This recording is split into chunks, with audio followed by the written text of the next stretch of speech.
Hi, I'm Chris from Crush All Boxes, and this is Counterpart. It's an action puzzle game. Starts off easy and quick. These are bots. Touch the one that's like you. At first, you can see a glimpse of yourself to start off. What you're shooting are query packets. When they hit a bot, two things happen. The bot beeps, and the pitch tells you how different that bot is from you. High pitch means it looks a lot like you. Low pitched or silences means it looks very different. The one you want makes a stream of high beeps all the same. And when you touch it, you win the level. You can rest and hit the fire button again to move on to a new level. Also, you're asking the bot if it's seen another one like you, your counterpart. There's only one in each level, no matter how high a level you reach. If it can see the one you're trying to reach, it'll fire a packet in that direction. You can follow it.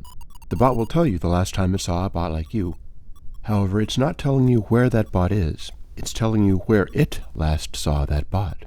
Here's why that matters. You'll find that the bots go to different places. Where they want to be is driven by the AI that reads their texture in a bunch of different ways. It's procedural generation only for personalities. You could say their brains are written all over them. So, if you get high-pitched beeps off a bot that's mostly blue or dark, you can be sure that you're also that way, and that the one you want could end up in the same area. If you need to question a bot and none of the bots in your vicinity know anything, you want to look for either a bot high up with a better field of vision, or for brightly colored bots with a fancy pattern. That means the bot will run around visiting many places, and in its journeys it might have seen the one you want. However, the one you want is on its own journeys too. That's what makes the game hard. Well, that and the bots are breakable. Don't bang into them or the Guardian will come, and if it touches you, you die. If you run into bots hard enough, you smash their brains and they go dark, and then the Guardians are really mad. And if you smash your counterpart, you die too.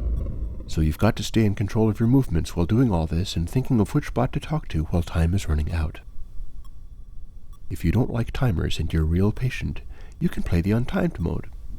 In that, you have all the time you want, and every time you complete a level, you increase your score and the number of bots by 1. If you play timed, you jump ahead by the number of seconds left on the clock.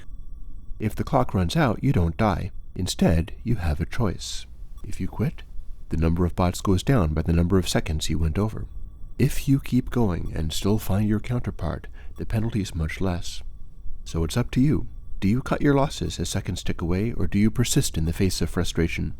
This is how the game adapts to how hard you're trying to beat it. Play casually, and it's a simple recreation, even simple-minded. Push it as hard as you can, and it will tax you and your computer to the limit. The game's been tested up to scores like 12,000. It dynamically scales to keep playable, so the total number depends on how good your PC is. My Mac tops out at 800 or 900 bots, staying above 30 FPS. That's in stress testing. As you can see, the scale of the terrain also changes, and the sheer overload of all the bots makes it very unlikely that anyone could play it up to these levels by skill and smarts alone. But you're welcome to try, if Counterpart gets greenlit. Counterpart's a simple $10 game. No fuss, no DLC, no Patreon, no Kickstarter, none of that. Buy it once and you can return to this weird beeping world anytime you like. And I hope you do like it.